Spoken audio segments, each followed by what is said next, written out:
Hello and welcome. I'm Carol DeChaine, and I am an intuitive, a transformational life and business coach, and a multidimensional energy light worker. This week, it's all about health, and it's actually a 5-part series that I started at the beginning of the month. This time, I'm going to be talking about your emotions and the emotional roller coasters we put ourselves through so many times. If you look at your life and you can take a step back, there's usually a few emotions that kind of rule your life. If you look at it, do you find that you have anger issues, that maybe you feel like people tell you need to have anger management help? Do you tend to give so much that people think of you as nurturers? Do you find that you are sad a lot, maybe depressed, whether it's clinical or not? Maybe you have kind of a hopeful outlook on life or a joyful outlook on life. Are you happy most of the time? How do you react to people? That's another thing you can look at. Do you react to people with joy, with care, with curiosity? Do you react with love, with hate or anger or fear? There are so many different emotions that we react to with people. How many times do you have your buttons pushed? When somebody does something or says something that you react to, are you aware that you're reacting? Maybe you might not do it until later. Maybe you know later that you're reacting to something. If that's the case, are you aware at the time? Are you aware later? Know yourself. Because the only way you can get off of the emotional roller coaster that is not one that you necessarily want is to be aware of what you're doing and how you're feeling. You can do a lot of different guided meditations and visualizations, and I have a bunch of those out on YouTube. They're a little older, so you have to dig for them, I should say. But if you have an emotional roller coaster going on, when somebody says something, you're happy, then you're sad, then you're angry, then you're this, then you're that, and you just keep going around the bend and feeling like you're, oh my God, you're not in control. You're reacting to people. Whatever they say to you, you're reacting. And it's normal. So if you're doing that, don't beat yourself up. Most of us do that to a certain extent, if not all the time. You have control over your emotions. You have that feeling that you can do it, then you can do it. If you've ever been to the dentist, and I've used this explanation earlier in my YouTubes, and you felt that, if you've had that gas where it makes you happy, and so you're not so worried, you'll feel like those emotions. I was really worried when I was going to my only root canal, and hopefully ever only root canal. I'd knock on wood, but hopefully the only one. What happened was that when they gave me the gas, I didn't realize how nervous I was until I felt it literally from the top of my head to the bottom of my toes, just sort of released. It melted away, and I went, wow, this stuff is good. But besides that, I went, wow, I didn't know I was feeling that much tension. That's amazing. And it made me realize that I had the power over my emotions, because if a drug had that kind of power, it showed me that those emotions are only as real as we have them, as we choose to let them be. We can choose again. I remember in church, our minister always used to say when I was growing up, she said, how do you feel? Some people would say, yeah, all right. And other people would say, great, wonderful. And she'd say, great. If you don't like what you just said, choose again. And I always thought, well, that's weird. But I was so young that it didn't really hit me that it was really strange for some people to even think of it that way. It's kind of embedded in me now that I have a choice. I can react any way I want, but not everybody gets that. They don't take their power and go, you don't have any power over me. I'm not going to react the way you think I'm going to. You can get in my face. You can get angry. You can rant on my Facebook. You can do whatever you want. I will respond what feels appropriate for me. But I won't necessarily react in an angry way or get hurt. Or I might say, could you explain what you mean by that? I don't want to take this the wrong way. And if they say, well, exactly what, blah, blah, blah. And I don't usually attract those kind of people, but I've seen it on other people's Facebooks where somebody's trying to say more neutral and the other people are reacting really difficult. And they may get blocked. They may be deleted because you can react that way as well without anger. Just, I don't need this person in my life. And that's coming, if it comes from not from a painful spot, if it comes not from a fear spot or a worry spot, and just from, I don't need them. They aren't someone that is adding to my spirit. They're not someone who feels good in my life. Then you have the power to say, not now. Come back later. I'll check in with you later, but not right now. Feel that way. Know that this is who you can be.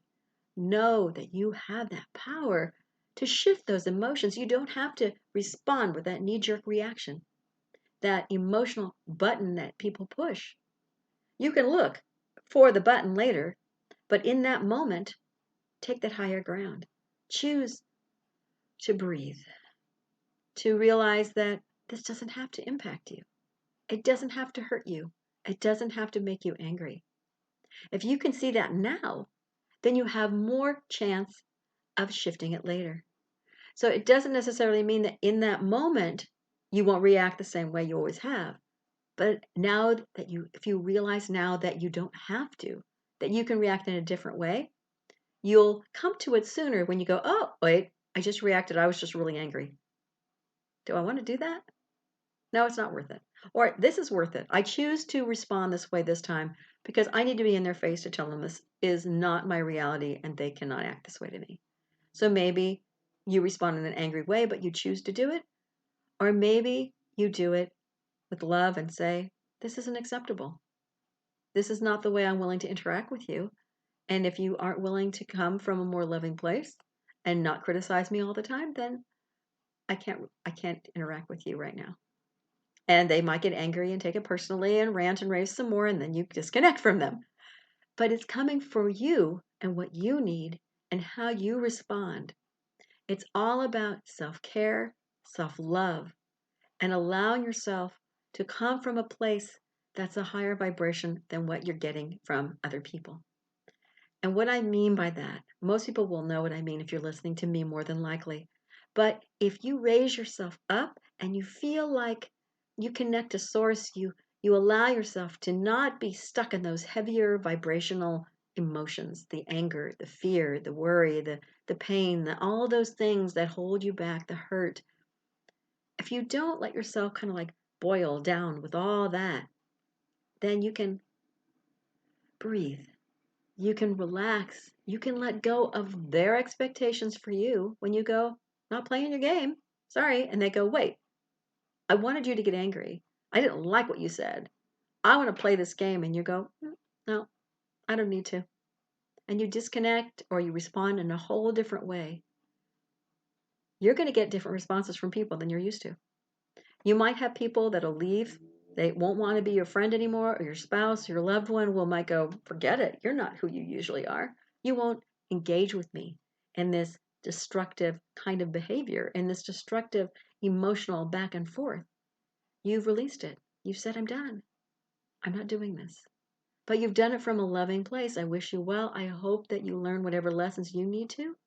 My lesson was to learn that I didn't need to put up with this. I deserve more. I have more power than this. And as long as you're not doing it, the attitude matters. Because you can say all those words with an attitude. I don't care. It doesn't matter anymore to me. You know, the thing with the head. Yeah, I'm not doing there. F you. You know, you can do all that stuff. But you can come from such a good place when you let people go. If they respond poorly or tell you that you're a horrible person, you just go, your opinion doesn't matter to me anymore at depth. So how can I respond? Because it doesn't hurt me anymore. I've raised my vibration up high enough so that they fall beneath me. They can't really get you and get those buttons anymore. And you can, in the meantime, start working on those things that they normally used to push. It might have automatically healed. You might have epiphanies that go, that's why I've been acting this way. But if you haven't, you can work on those later. You can work on them little by little. Whatever it is, the past, the stuff that's happened that you need to heal, you can heal. But in that moment, at least be aware of why you're responding the way you are. Be aware that you are responding a certain way that you don't like, and then take that step back either in that moment or later, and work with yourself so that you have more power over who you are and how you respond. You know that it's coming from your highest and best rather than just a gut reaction to somebody else. Because you don't want to live your life living how other people want you to be. You want to live your life being in your true and best self. And that's a really different thing. So don't allow yourself on that emotional roller coaster that just goes with it wherever people take you, wherever the tracks are, not ones you've laid, but ones that other people have. You do have the power. I've said that many times already today, and you have that choice. So if you don't like where you are, choose again, choose again. Thank you for joining me here today. Again, my name is Carol DeChaine. Please subscribe if you like what you hear and click on the bell notification to know the next time that a video is posted. I usually put out the Joy Corner once a week, which is an I am affirmation to help you work with your subconscious mind and shift a bit. And also I have guided meditations and other variety of videos out there. This month, we're going to continue on the health kick, and you might want to listen back via financial issues because last month was all about financial issues to help you shift to a better place for you. I have a brand new Instagram account. I hope you'll follow me there on Connect to Joy. It is Connect, the number 2, Joy. And also that is my website, connecttojoy.com, for more information on life coaching and for the energy work that I do and the speaking that I do. Please contact me through the website if you want intuitive readings, or if you'd like to be a guest on my podcast, Living Your Limitless Life, which you can hear on almost any platform. And there you'll get the idea once you listen to it, whether it's something that you have a story to tell and you want to get it out in the world, or even if you want to advertise a book or something, as long as we have a real connection and a real message to get out, I'm happy to advertise whatever it is that you want people to know about. Until next time, remember, please, that you are already enough to have that joyful, limitless life that you desire.